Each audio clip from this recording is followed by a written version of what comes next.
microphone on. Yeah, well, I mean, some people might. 6 years I've been trying to shut you up, and who knew it was just a button right a simple in front of you on and off button. Yeah, you could have hit mute the whole time. I didn't know. I'm doing well. Good to see you. Yeah. Did you hear the interview I just did with your counterpart on the Republican side? I heard enough. I heard enough. Okay. Well, comment.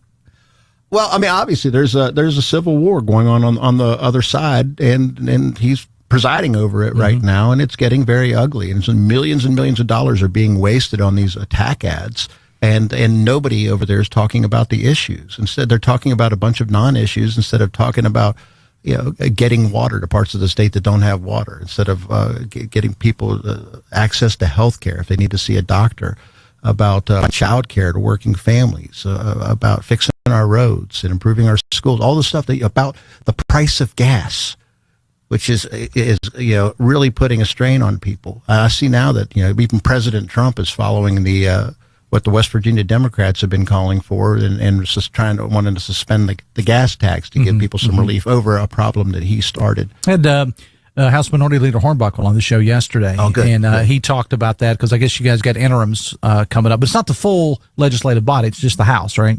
It's coming in for interims. I believe so. I think it is just the House. Yeah, but he wants it at some point, if not then, at some point to be. I mean, we don't know that we'll be looking at.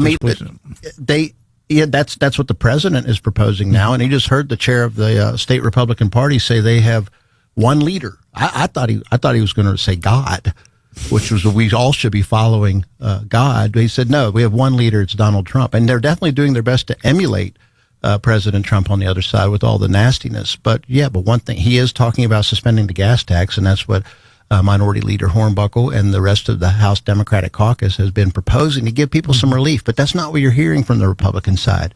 They're focused on tearing each other down in this quest for more power. But if you suspend the gas tax, are you worried that, I mean, this is money that goes to roads and goes to various projects and things of that nature? Are you concerned about that? I'm always concerned about roads and all these various projects, but we spend a lot of money other places. The money is there if we prioritize it. Okay. And I said it's not just me proposing it now. It's also the leader of the Republican Party, Donald Trump, is also proposing it. Yeah. Talking again with State Democratic Party Chair Mike Pushkin. I want to talk about the Democrats for a moment. You look down the aisle and you've got some contested races, which is something that, I mean, in all fairness, and the Republicans had this issue at one time too when they couldn't find people to run.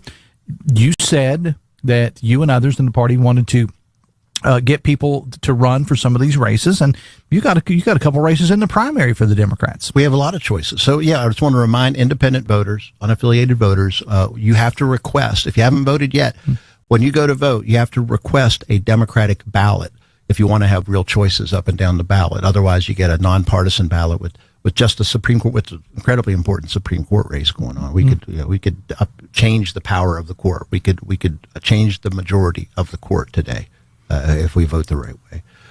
Intermediate court, that's on there. It's also an important race. Our magistrate, all of the nonpartisan races. But if you want a full ballot, so vote for legislative races, to vote for Congress, then you have to request a Democratic ballot. And the good news is there are choices up and down that ballot. We have a 5-way competitive race at the top of the ticket for U.S. Senate.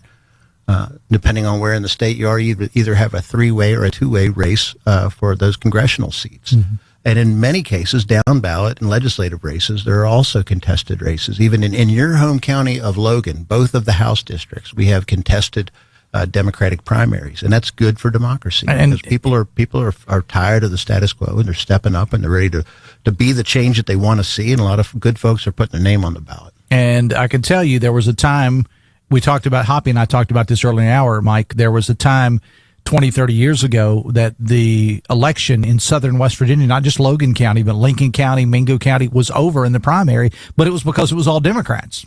There were no Republicans. It was all over. And now just about every office holder in Logan County specifically, just about everyone except for maybe one has switched to Republican. Yeah, and how's it going down there? How's that working for them? So I think we have a real chance. Well, the problems with, to be fair, Mike, the problem with Southern West Virginia didn't just happen when the Republicans took over. I mean, it started a long time ago. Well, let's be honest. Some of the folks who are now Republicans were They were Democrats. It's the same people, and that's the problem. We want new people in there, and we feel that we have better folks on the Democratic side right now. That if you want to upset the apple cart, you want to change, you want to make change, vote for Democrats this fall. I had Mike Stewart on yesterday, and Mike Stewart was, he was actually speaking pretty negatively right now about what the Republican Party has become. He didn't blame anybody in particular. He wasn't blaming like Josh Holstein or anybody like that. He was just saying that he had helped build the Republican Party into what it is, and that he, for lack of a better term, thought it was being torn down. Melody Potter, former GOP party chair, put out a blistering statement on social media about this race and about, how nasty that it's been. Well, go ahead.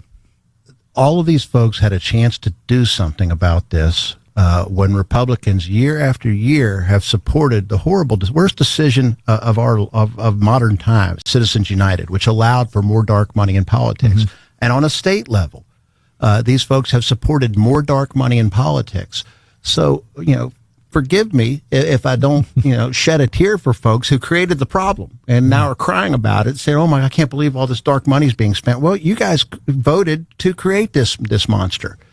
And for years, we've been coming out, the Democratic Party has been against Citizens United, calling it a mistake. It is bad for democracy to have all of this dark money in politics. And you're seeing the result of it every day in your mailboxes, on your TV, on this radio station, all these these horrible ads that do nothing but tear each other down and don't do anything to really help improve the lives of West Virginians. During the 12 o'clock hour, we talked to former Senate President Craig Blair, and he was kind of weighing in on the current state of politics. And he said, look, he was, in his words, a victim of some of these mailers and things that went out. He ended up losing. He's not a victim. He helped create the problem. Well, here's what he's asking for now. He said, I would like to see unlimited spending allowed. However, everything that is spent has to have a real name on it.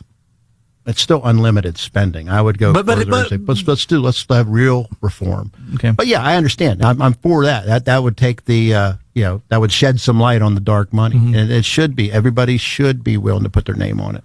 But yeah, forgive me if I'm not feeling sorry for folks like Craig Blair and don't see him as a victim, since he is one of the ones that helped create the mess that we're in right now.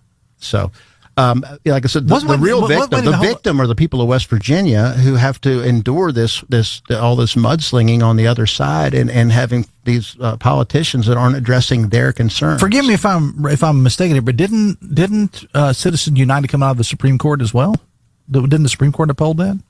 Yeah, it came out of the Supreme Court, a conservative Supreme Court. It was a 5-4 decision. The conservative justices on the Supreme Court supported that. All right. So as State Democratic Party chair, you'll be tuned in watching Metro News, tonight and for all of the election coverage. What are you looking at? I know you're looking at your several contested races, but you're going to be at least some point, if not tonight, tomorrow, looking at the Republican races too because you're getting ready to go to battle, and with the election we've had, I hate to say battle, but you're getting ready to have a contest over the summer and into the fall months. About what are you looking at? I'm looking at all the races, really, all of the contested primaries, and especially the ones that are over today, the ones that are over tonight with those judicial races. I think we have a very good chance of overturning the majority on the Supreme Court, getting a Supreme Court that really answers to the people and not corporations. That would be great. We have a very good chance in the intermediate court of changing course on the intermediate court with that seat being open. And I'm also looking at a lot of these. Also, we're going to see who our party is going to put up to take on Shelley Moore Capito in the fall. And I don't think this race is over. And we plan on running full tilt against the Republican establishment in Washington, too. We'll see who gets to take on Riley Moore in the Northern District and who gets to take on Carol Miller here in the Southern District. But also a lot of these legislative races, of course, I'm going to look to see who the governor, how many on the governor's side wins and how many on the but it all seems the same to me. But I do think it's a bit. I'll just go in on one particular race. 15 seconds. Go. Okay. He's going out. The governor is targeting the House finance chair. That's not a good move. He's not going to win that one. And he's essentially going to be a lame duck for the next 2 years because he's going to lose that one. Got to leave it there. State Democratic Party Chair Mike Pushkin will take a break, wrap up this hour.